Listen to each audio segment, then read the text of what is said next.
Bonjour à tout le monde. Alors, j'espère que vous allez bien. Aujourd'hui, dans cette vidéo, on va résoudre une équation matricielle. Alors, qu'est-ce que c'est une équation matricielle? C'est tout simplement une équation dans laquelle l'inconnu est une matrice. Donc, l'idée, c'est qu'on a une équation ici, A fois B égale C, dans laquelle A est inconnu, B et C sont connus et sont donnés. Et donc, voilà l'exemple que je vous propose de traiter. On nous donne la matrice B, on nous donne la matrice C, et on veut chercher toutes les matrices A qui sont solutions de cette équation.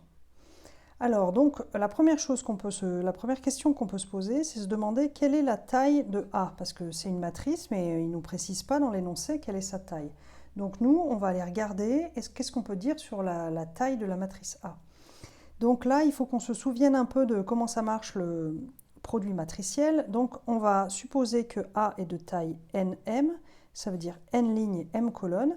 Et dans l'équation, là, comme on fait A fois B, ben voilà, il va y avoir le produit d'une matrice de taille nm par une matrice de taille, donc B, elle a 2 lignes et 3 colonnes. Et tout ça, ça va nous donner une matrice qui a donc 3 lignes et 3 colonnes. Donc, qu'est-ce qu'on peut dire du coup? On sait deux choses. On sait déjà que ici, m doit être égal à 2. Ça nous fait une première condition. En effet, si m n'est pas égal à 2, eh ben, le produit matriciel sera impossible. Donc là, si on veut que le produit matriciel puisse bien se produire, il nous faut forcément m égale 2. Et ensuite, on sait que quand on fait le produit d'une matrice nm fois 2, 3, ce qu'on obtient comme taille de matrice finale, c'est une matrice qui a le même nombre de lignes ici et le nombre de colonnes ici. Ok, et donc tout ça, ça doit faire la même chose que cette matrice C qui a pour taille 3, 3.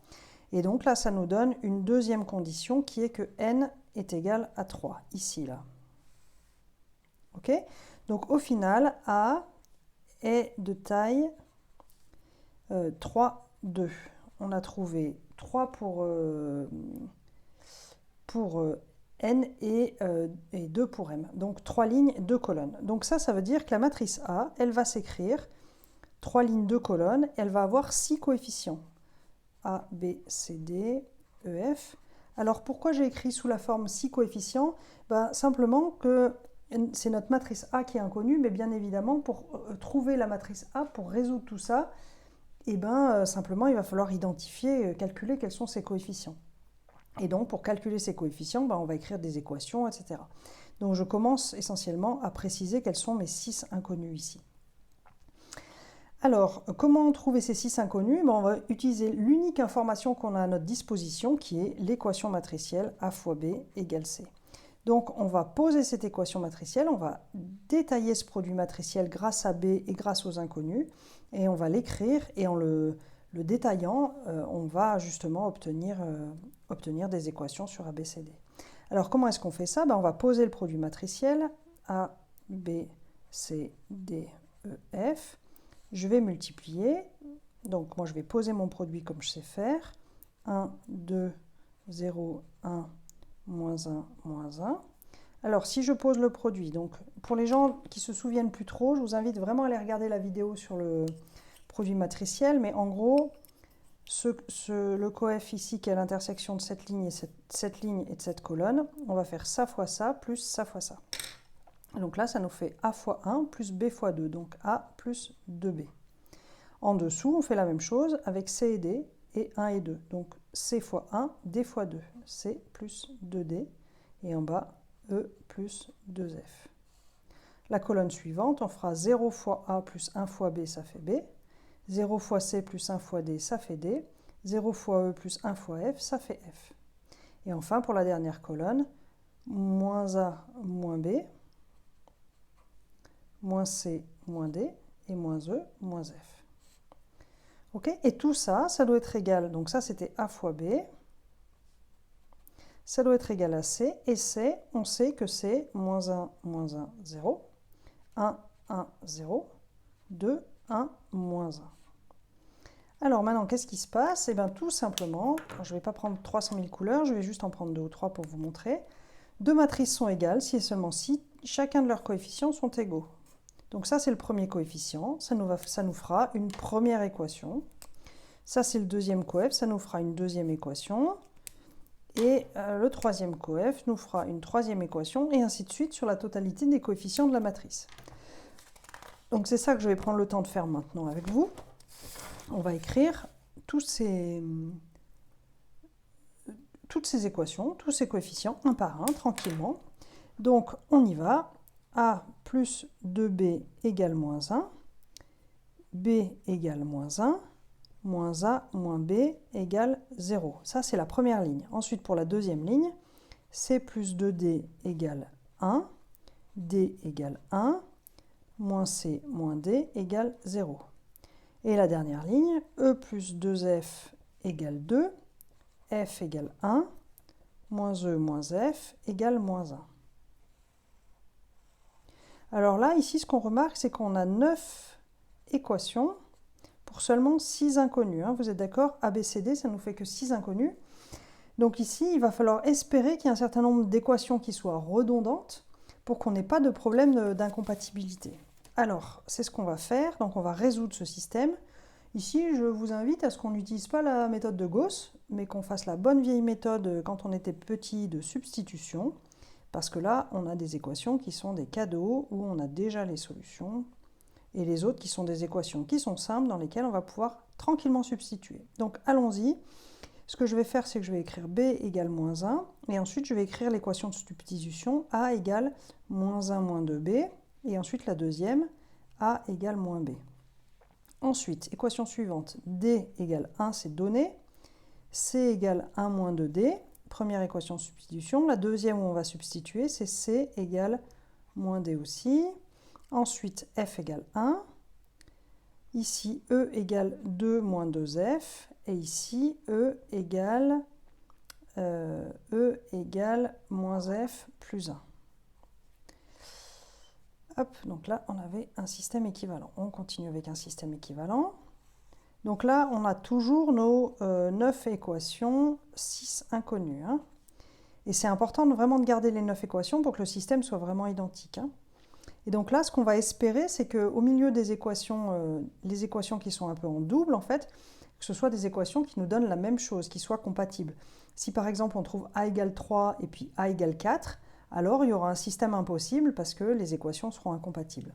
Donc là, on va avoir de la chance, c'est pas ça qui va se passer. Les équations, enfin la matrice C a été soigneusement choisie pour que ça fonctionne. Donc qu'est-ce qu'on va trouver? Ici, on trouve B égale moins 1. Donc dans ce cas, moins 1 moins 2 fois moins 1, ça nous fait moins 1 plus 2.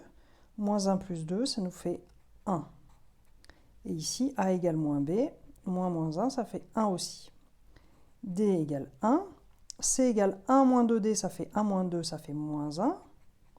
Et C égale moins D nous donne aussi moins 1. Pour F, on trouve 1. Pour E, 2 moins 2F, ça fait 2 moins 2, ça fait 0. Et E égale moins F plus 1, moins 1 plus 1, ça fait 0 aussi. Donc là, c'est très bien, parce qu'on a toujours 9 équations, 9 inconnues, mais il y a des équations qui sont redondantes. Celle-là, elle est redondante avec celle-là. Celle-là est redondante avec celle-là. Celle-là est redondante avec celle-là. Si vous vous souvenez, la redondance dans le pivot de Gauss, elle va être traitée, je vais le faire d'ailleurs, comme ça fait un truc super propre, vous allez voir. On garde la première ligne telle qu'elle, on garde la deuxième ligne telle qu'elle, donc L1, L2. Là, on fait L3 moins L2. On soustrait ces deux lignes, ça nous fait 0 égale 0. L4, on garde. L5, on gagne. L6 moins L5. L7, L8 et L9 moins L8. Donc L4, j'ai dit D égale 1. L5, C égale moins 1. L6 moins L5, ça nous fait 0 égale 0. L7, ça fait F égale 1. E égale 0. Et encore 0 égale 0. Donc je ne sais pas si vous vous souvenez, mais dans la méthode de Gauss, quand on a des équations 0 égale 0, ça s'appelle les équations de compatibilité, qui nous permettent de voir que on se retrouve du coup avec 6 équations, 6 inconnues, plus 3 équations de compatibilité qui sont bien compatibles, qui sont OK si vous voulez, qui sont compatibles parce que c'est des 0 égale 0. Et donc les 0 égale 0, on a le droit de les supprimer. Et on se retrouve avec uniquement les 6 équations donnant A, B, C, D, E, F. Et là, ça va nous permettre du coup de conclure. On a trouvé donc A égale 1, B égale moins 1, C égale moins 1, D égale 1, E égale 0, F égale 1. Ce qui nous donne la matrice A. Donc A, B, C, D, E, F. A, B, C, D, E et F. Voilà la matrice A qu'on a trouvée. Alors, le truc qui serait intelligent de faire ici, c'est que si on veut, ça serait de faire une vérification. La vérification, c'est vérifier est-ce que A fois B est bien égal à C. Donc du coup, on va poser l'équation 1, moins 1, moins 1, 1, 0, 1. Donc ça, c'est A. Et je vais faire le produit avec B. Donc B, c'était quoi déjà? C'était 1, 0, moins 1, 2, 1, moins 1. Et je vais faire le produit. 1, moins 2, ça fait moins 1. 0, moins 1. Ici, moins 1 plus 1. OK. Ensuite, moins 1 plus 2, moins 1 plus 2, ça fait 1. 0, du coup, ça fait 1. Et là, moins 1, bah ça va faire 0 aussi. Ensuite, 0 et 2, 0 et 1. Et ici, moins 1. Et ça, on peut vérifier que ce truc-là, c'est bien les valeurs qui étaient données pour la matrice C. Donc, c'est OK, on a bien vérifié A, B égale C. Donc, ça nous confirme que le A qu'on a trouvé est bien une solution convenable. Et vu notre méthode de résolution, on a bien trouvé toutes les solutions. Voilà, donc j'espère que c'était clair pour vous la façon dont on a procédé pour résoudre cette équation matricielle. Je vous redis, la première étape, c'était de trouver la taille de la matrice A grâce aux tailles des matrices B et C. Une fois qu'on a trouvé que A avait pour taille 3, 2, ça nous donne 6 coefficients inconnus. Pour identifier ces coefficients inconnus, on a développé le produit matriciel A fois B égale C. Et ce développement nous a donné autant de coefficients qu'il y avait de coefficients dans la matrice C, autant d'équations qu'il y avait de coefficients dans la matrice C, c'est-à-dire 9 équations pour les 6 inconnus de A. Et on a pris le temps de résoudre ce système de 9 équations, 6 inconnues, en faisant apparaître 3 équations de compatibilité qu'on a pu supprimer pour obtenir finalement 6 équations, 6 inconnues et une solution unique qui était là. Voilà, j'espère que c'était assez clair pour vous, que vous avez appris des trucs, c'était utile. Je vous souhaite une très bonne fin de journée ou une bonne nuit, beaucoup de travail utile et intéressant et profitable et beaucoup de réussite dans tout ce que vous entreprenez. Allez, à bientôt!